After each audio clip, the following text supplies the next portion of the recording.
हे सगळं होत असताना मी आता सांगितलं की 300 कोटी रुपयाचा कथित घोटाळा कृषी विभागात झालेला आहे. आरोग्य विभागाचं जे टेंडर निघालं होतं त्याला स्थगिती मुख्यमंत्र्यांनी दिलेली आहे. एसटीचं 1310 बसेसचं टेंडर निघाले होतं, याला स्थगिती दिलेली आहे. याचाच अर्थ हे सरकार, आधीचं सरकार भ्रष्टाचारी सरकार होतं आणि भ्रष्टाचारी सरकार असताना त्याच्यावर मला वाटतं सरकार एक पांघरून घालण्याचं काम करतं. पण मला असं वाटतं हे फक्त आव्हान आहे. आज ज्या आरटीओच्या माध्यमातून सिक्युरिटीच्या नावाखाली नंबर प्लेट लावल्या जात आहेत वाहनाला, जर बाकीच्या राज्याचे दर बघितले आणि आपल्या राज्याचे दर बघितले तर तिप्पट 3 पट आहे. आणि सर्व याच्यातली कोणती सुरक्षा होणार आहे, कोणती सुरक्षितता होणार आहे?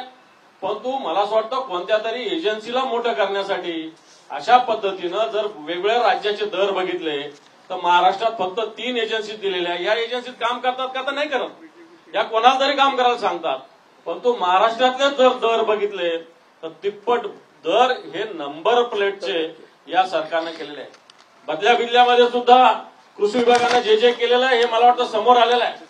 आणि अशा पद्धतीनं अशा बदल्या भ्रष्टाचाराच्या माध्यमातून करणारे कृषी मंत्री जे आता वेगळ्या खात्याचे मंत्री या राज्यामध्ये आहे, अशा सरकारच्या याला मला असं वाटतं चहापानाला जाणं हे जनतेच्या भावनेचा अवमान करणं होईल. तानाजी सावंत जे मंत्री होते यांचा मुलगा बेपत्ता होण्याची तक्रार पोलीस स्टेशनमध्ये जाते आणि त्याच्यासाठी अवघे देशातले राज्यातले पोलीस कामाला लागतात. विमान अक्षरशः सीमेवरून वापस आणलं जातं, खासगी विमान, आणि तो कुठे जाणार होता? थायलंडला, बँकॉकला. मोठे मोठे लोक 65 लाख 85 लाख रुपयाचं विमान बुक करून तानाजी सावंतांचा मुलगा थायलंडला आणि बँकॉकला जातो. ही मंत्र्यांची परिस्थिती आहे.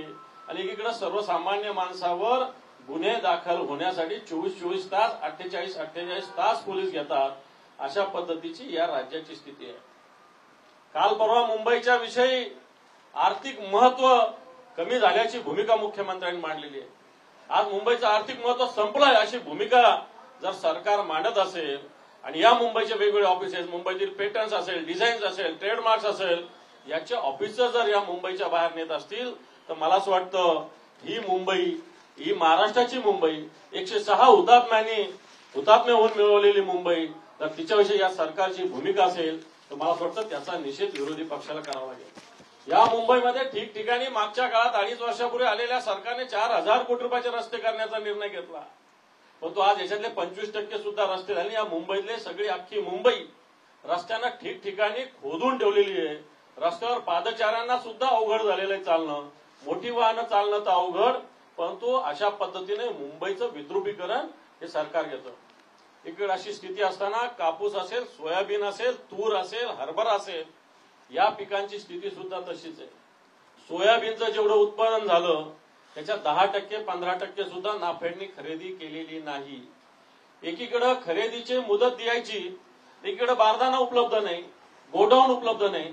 अनेक जिल्ह्यामध्ये सोयाबीन खरेदी असताना बारदाना नसल्यामुळं, गोडाऊन्स नसल्यामुळं सोयाबीनची खरेदी अतिशय संथ गतीनं झाली होती. त्यामुळे या राज्यातल्या शेतकऱ्यांचं सोयाबीन अजूनही 100% खरेदी झालेलं नाही. नाफेडनी मर्यादित खरेदी केलेली आहे आणि व्यापारी हे सोयाबीन शेतकऱ्यांचं लुटतायत. तशी स्थिती कापसाची सुद्धा झालेली आहे. या कापसाची सुद्धा ही स्थिती या सरकारने केली आहे, हरभऱ्याची सुद्धा ही स्थिती केली आहे, तुरीची सुद्धा ही स्थिती केली आहे, मुगाची सुद्धा ही स्थिती या सरकारने केली आहे.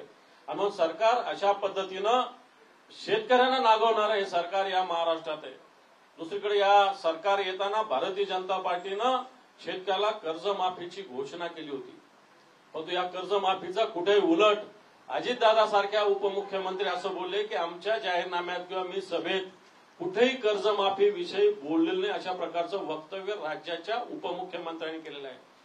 एकीकडे राज्याच्या कृषी मंत्र्यांनी सुद्धा याच्याविषयी नकारात्मक भूमिका व्यक्त केली आहे. याचाच अर्थ तुम्ही फक्त निवडणुका जिंकण्यासाठी